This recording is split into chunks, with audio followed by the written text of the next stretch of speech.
Polda Metro Jaya mengusut kasus mafia tanah yang dilaporkan mantan Wakil Menteri Luar Negeri Dino Patijalal. Kabid Humas Polda Metro Jaya, Kombes Pol Yusri Yunus menyatakan, dalam kasus mafia tanah terkait tanah dan bangunan milik Ibunda Dino Patijalal, polisi telah menerima 3 laporan. Untuk laporan pertama, polisi telah mengantongi identitas pelaku dan tengah melakukan pengejaran terhadap tersangka. Sementara 2 laporan lainnya masih dalam proses klarifikasi dari para pelapor dan saksi. Polisi menyebut, modus mafia tanah dari 3 kasus ini adalah sama. Ini baru dilaporkan kemarin, sama kita lagi lakukan penyelidikan, kita akan klarifikasi, ini LP yang ketiga. Ya, LP yang ketiga, TKP-nya adalah di Cilandak Baru. Kemarin LP-nya sudah jadi, ini kita sudah klarifikasi dulu para pelapornya, dengan saksi-saksi yang dia sampaikan. Kita mengharapkan nanti akan bawa bukti-bukti yang ada, karena memang dari LP 1, 2, 3 itu modusnya hampir sama semuanya. Sementara itu, Dino Patijalal meminta polisi bisa segera menangkap pelaku mafia tanah dan berharap polisi profesional dan bebas dari kolusi dalam sindikat ini. Dan bukti lain adalah Freddy ternyata adalah orang yang membalik namakan sertifikat ibu saya yang di rumah di Jalan Paradiso. Jadi itu jelas hitam di atas putih, tanpa ibu saya tahu menahu apapun dan tanpa kenal Freddy dan tanpa ada transaksi atau kesepakatan, tahu-tahu rumah itu sudah berbalik nama ke Freddy.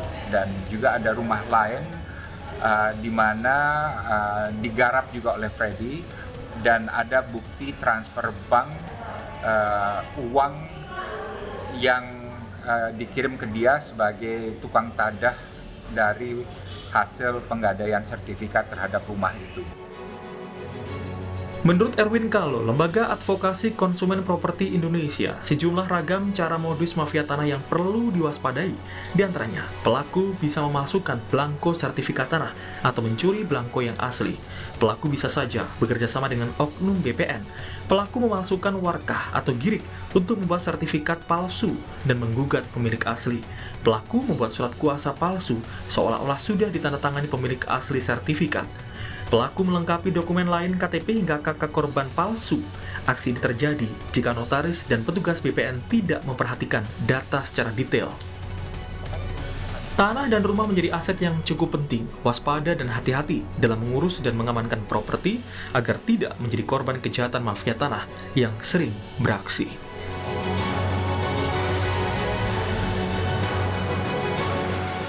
Tim Liputan, Kompas TV.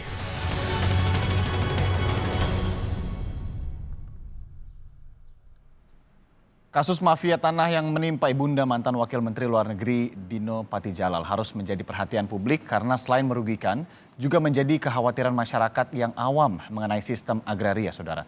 Dan faktanya kasus ini sering kali terjadi dan tentu kita berharap dari kasus ini tidak ada muncul kembali korban. Bagaimana kemudian mafia tanah beraksi dan mengapa ini bisa terjadi? Pagi ini kita akan membahasnya dengan sejumlah narasumber melalui daring. Di antaranya ada Dino Patijalal. Pak Dino adalah mantan Wakil Menteri Luar Negeri Republik Indonesia sekaligus wakil dari korban mafia tanah. Pak Dino, selamat pagi. Selamat pagi. Oke, kita bergabung dengan Pak Dino Patijalal melalui sambungan telepon, saudara. Kemudian secara virtual ada Pak Teguh Taufikul Hadi, staf khusus sekaligus juru bicara Kementerian Agraria dan Tata Ruang atau Badan Pertahanan Nasional BPN. Pak Taufik, selamat pagi. Selamat pagi juga. Ya, dan kemudian juga ada narasumber ketiga, ini ada praktisi hukum dari Lembaga Advokasi Konsumen Properti Indonesia, Pak Erwin Kalo. Pagi, Pak Erwin. Ya, selamat pagi.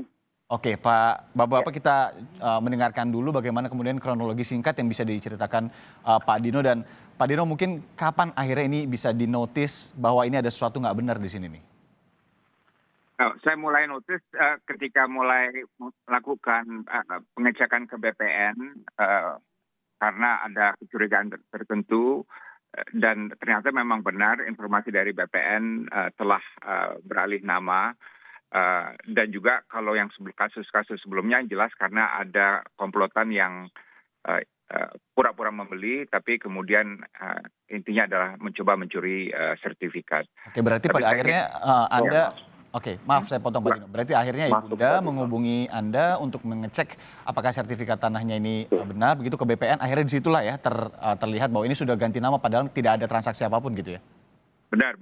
Dan BPN saya ingin tekankan sangat kooperatif ya, dan saya proaktif juga dengan saya. Jadi saya appreciate sekali, terutama Pak Sofyan Jalil gitu ya, selalu menekankan bahwa BPN bertekad untuk memberantas mafia tanah sebagai salah satu misi pentingnya gitu ya. Ya. Kalau kronologis singkat Pak Dino mungkin dari awal karena Anda sebutkan tadi ada beberapa kasus sebelum kasus ini, ada Iya. 5 kalau tidak salah? Jadi saya paling tidak sudah menemukan 5 rumah Oke. yang dalam modus yang berbeda menjadi korban mafia tanah ya. Nah, tapi yang saya ingin tekankan adalah ini adalah kelompokan yang rapi. Jadi bukan hanya ada orang yang pura-pura jadi pembeli, tapi ada broker jahat, ada fundernya, dan ada perencananya. Jadi ada dalang-dalangnya. Yang saya ingin tekankan, kita tidak mungkin menang melawan mafia tanah ini selama polisi hanya menangkap kroco-kroconya. Saya sudah terkatakan berkali-kali ke polisi, saya tahu siapa ininya. Nggak susah, saya aja bukan detektif kan. Tadi sudah namakan Freddy Kusnadi. Tapi ada orang-orang lagi, termasuk funder-fundernya. Nah, ini yang harus dikejar oleh polisi. Polisi harus mempunyai mindset ingin membongkar tuntas kasus ini. Bukan hanya menangkap kroco-kroconya terus masalah selesai. Karena kalau hanya itu yang dilakukan, masalah ini akan terus menghantui masyarakat. Jadi intinya tangkap dalang-dalang dan sistemnya dan fundernya ya, orang yang memberikan uang pura-pura uang uang deposit, tapi kemudian sertifikat dilarikan gitu, right? Jadi ini ekosistem yang harus diberantas, bukan kroco-kroconya gitu. Oke, Anda yakin kita kalah terus ya. Anda yakin ada sebuah ekosistem di sini ya, udah lama juga perjalanannya. Tapi kalau untuk untuk pemeriksaan dari pihak kepolisian sejauh ini sudah seperti apa Pak Dino dengan komunikasi dengan Pak Dino juga? Jadi ada 2 tim yang menangani. Yang pertama itu saya kemarin agak kecewa karena dalangnya sempat ketangkep, tapi malam itu juga dibebaskan oleh polisi. Dalangnya sempat tertangkap, Pak Dino? Sempat tertangkap ya.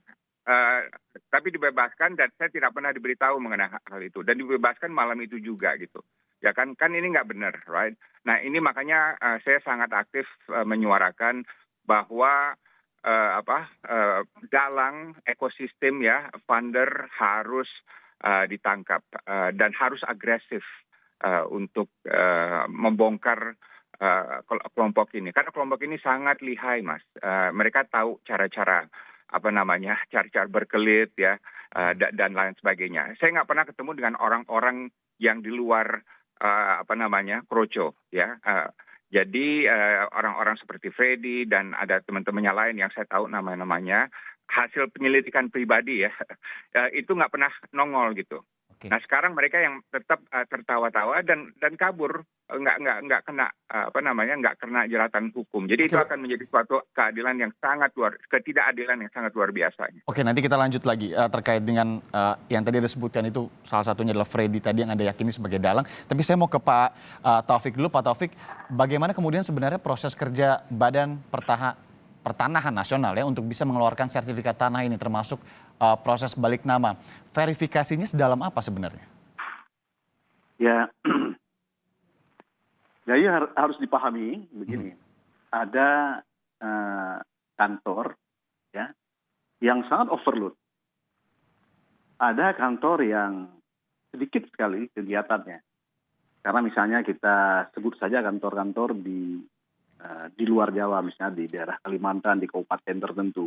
Oke. Itu kegiatan itu tidak banyak. Maka kalau ada, mereka tentu saja akan memverifikasi, melakukan validasi, mungkin memiliki waktu lebih banyak. Tapi di Jawa itu sangat overload, terutama di Jakarta, Surabaya, dan sebagainya. Jadi kalau datang seperti itu, maka tentu saja akan membuat, kalau kita mengatakan harus lebih teliti, mungkin mereka sudah menganggap sudah teliti. Tetapi harus dipahami, ya itulah kerja mafia. Dia mengerti bahwa tidak akan melakukan kegiatan seperti itu di daerah-daerah yang sedikit kegiatan BPN-nya. Tetapi mereka akan lakukan itu di daerah yang overload agar mereka memiliki kesempatan melihat celah, kelalaian, dan kemudian kealpaan dan sebagainya dari petugas BPN. Tapi saya sama sekali tidak mengatakan bahwa tidak terlibat petugas BPN di sini. Sementara tetapi saya tidak mau melakukan judgement terlebih dahulu, sehingga kemudian adalah pihak polisi akan melakukan penyidikan lebih lanjut. Seperti itu. Oke, Jadi Pak tentu Taufik. saja kalau ditanyakan itu adalah, inilah kesempatan misalnya di Jakarta seperti ini adalah mereka kegiatan mafia akan berjalan baik. Nah, saya ingin menegaskan sekali lagi bahwa ini adalah cara yang biasa dilakukan oleh mafia, yaitu adalah memalsukan KTP, merubah foto, dan merubah NIK. Itu adalah sesuatu yang sering dilakukan, ya kan? Di Jawa, Jakarta, dan sebagainya. Nah, saya pikir itulah kenapa kita BPN itu adalah sangat eager. Itulah sertifikat elektronik itu adalah segera diaktifkan. Ya. Kenapa? Itu sama sekali memustahilkan kegiatan mafia ini lagi. Dan tidak mungkin lagi mafia melakukan hal seperti ini dengan sertifikat elektronik. Pak Taufik, Anda tadi menyebutkan memang ini juga sering terjadi, betul ya? Ya, maksudnya kegiatan bukan sering sekali, saya tidak ingat kalau disebut sering setiap hari terjadi. Tapi kalau terjadi, beginilah dia lakukan. Apa yang dipelajari BPN bahkan untuk selama ini atas kejadian-kejadian yang pernah terjadi kalau gitu, Pak Taufik? Ya inilah yang jalan keluarnya adalah sertifikat elektronik itu. Tidak ada lagi lain untuk mengatasi persoalan tersebut. Jadi masyarakat, kami berharap betul bahwa jangan melakukan ada pihak-pihak tertentu ya yang tidak suka kegiatan mafia ini ditindas, dihilangkan. Ya, itu berarti adalah komunitas mafia itu. Ya sekarang melakukan kampanye habis-habisan agar masyarakat menolak sertifikat elektronik ini. Karena mereka mengetahui bahwa ini akan lebih sulit. Walaupun saya tidak mengatakan bahwa akan hilang sama sekali kegiatan kejahatan. Karena kita ketahui bahwa ya, kegiatan kejahatan itu biasanya selalu itulah selangkah lebih maju daripada regulasi atau kemampuan pihak penegak hukum untuk mengatasinya. Mereka selalu lebih maju satu langkah. Jadi kami tidak mengatakan bahwa akan hilang sama sekali.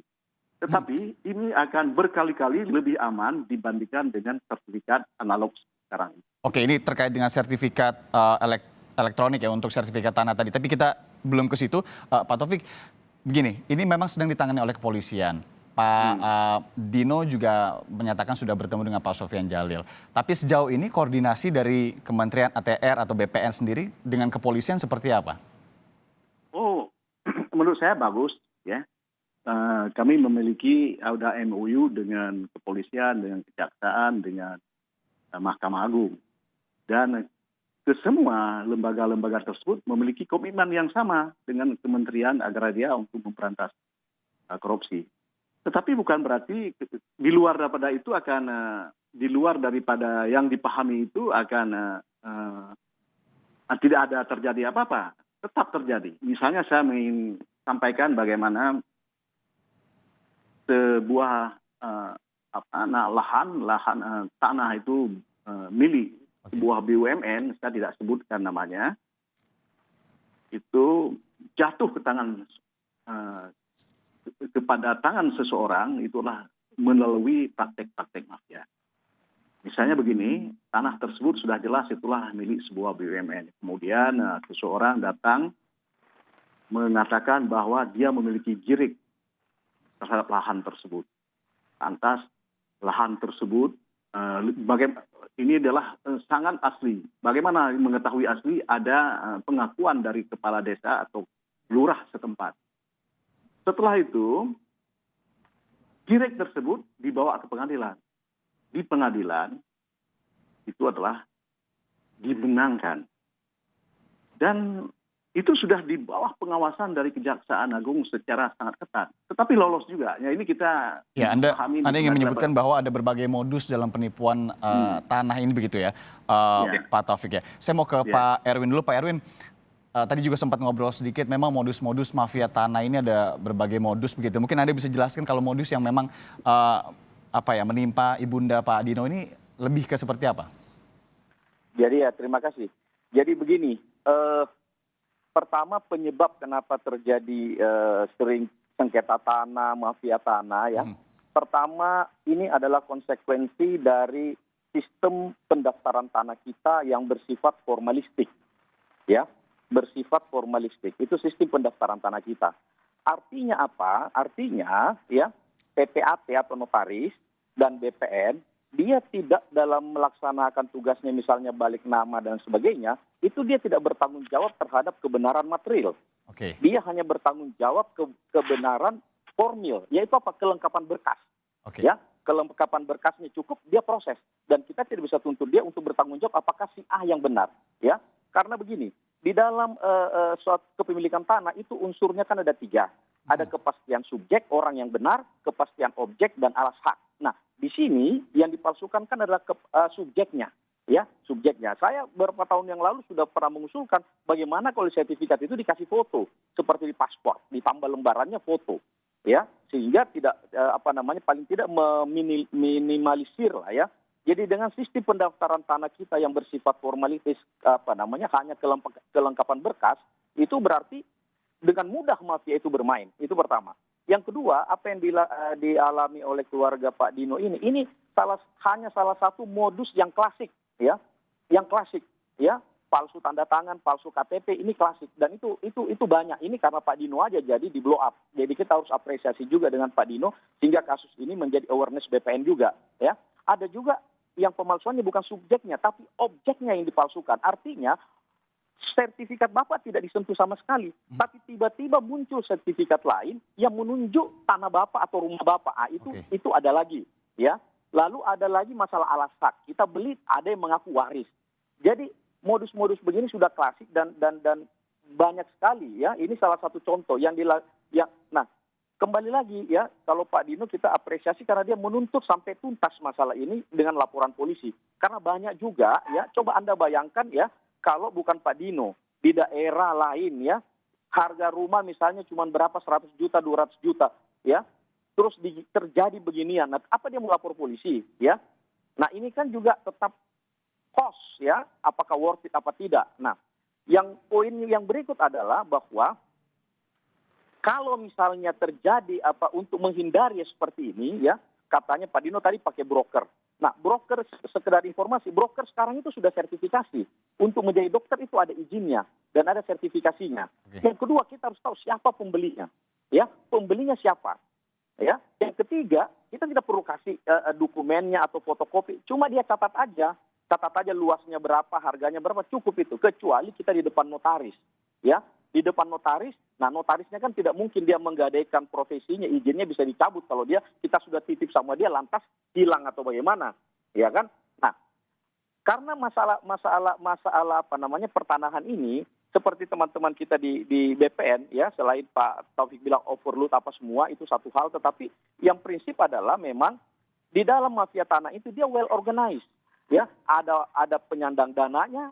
Ada oknum lurah camatnya, kalau girik yang dipalsukan tentunya ada oknum lurah camat. Anda mau menyebutkan oknum ini tidak bisa 1-2 orang saja, Pak? Oh banyak, oknum BPN ada, oknum lurah camat ada, ya oknum notaris ada, jadi dia well organized. Anda ya? pernah menangani ini, bagaimana Anda lompat ke konklusi itu, Pak Erwin? Ya, misalnya saja begini, ya seperti ini masalah sertifikat ya. Sertifikat itu ada 3. Stadium pertama ada pernah kejadian orang masyarakat, oknum masyarakat cetak sertifikat. Sertifikat dia cetak. Ya cuma namanya kejahatan tidak sempurna. Kalau sertifikat asli itu kan garudanya ke kanan, ya. Dia cetak salah klisenya jadi ke kiri, ya. Ada lagi modus yang ini kan maksudnya stadium ini kemudahan untuk mendeteksi. Kalau ini kan mudah dideteksi. Yang kedua adalah jadi ini belangkonya palsu. Yang kedua adalah belangkonya asli, datanya yang palsu, ya. Pernah kejadian beberapa tahun yang lalu, sudah lama ya, 10 tahun lebih lah kejadian, oknum BPN mencuri belangko. Ah, datanya dia ketik sendiri. Ah, ini masih gampang dideteksi karena dia tidak terdaftar dalam buku tanah. Ya, jadi begitu kita urus SKPT, dia tidak tercatat. Nah, yang ketiga ini yang seperti dialami keluarga Pak Dino, ya. belangkonya asli, datanya asli, warkahnya palsu. Oke. Warkahnya itu apa ya? Seperti surat kuasanya, transaksinya itu palsu. Jelas ini jelas ini pidana ya. Tetapi dari segi dari segi Pak Dino, kalau saya jadi Pak Dino, ya saya tidak perlu khawatir ya, karena bagaimanapun juga rumah saya kan masih fisik, saya masih tempatin. Bukan bukan tanah kosong. Kalau tanah kosong itu bahaya karena bisa batas-batasnya bisa bisa diacak-acak ya kan. Kalau rumah saya tempatin ya itu nyata-nyata palsu ya, apa yang perlu dilakukan selanjutnya selain proses hukum Pak Dino adalah ganti belangko. Ya, permohonan untuk ganti belangko. Jadi sertifikat yang sudah dipalsu tadi itu bisa dicoret, dikasih keterangan bahwa sertifikat nomor ini telah diterbitkan sertifikat pengganti.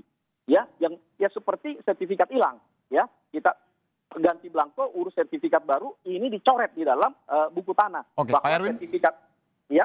Ya, Pak Erwin, nanti kita akan lanjutkan karena ini menarik juga apa yang kemudian tadi Anda sebutkan, beberapa cara apabila kemudian seseorang ini menjadi korban penipuan mafia tanah, dan juga nanti kami akan ke Pak Dino dan ke Pak Taufik lagi untuk minta tanggapannya apa yang sudah disebutkan oleh Pak Erwin tadi. Kita break sejenak, saudara. Baik. Nanti kami akan lanjutkan perbincangan ini di Sapa Indonesia Air Pekan usai jeda. Jangan kemana-mana.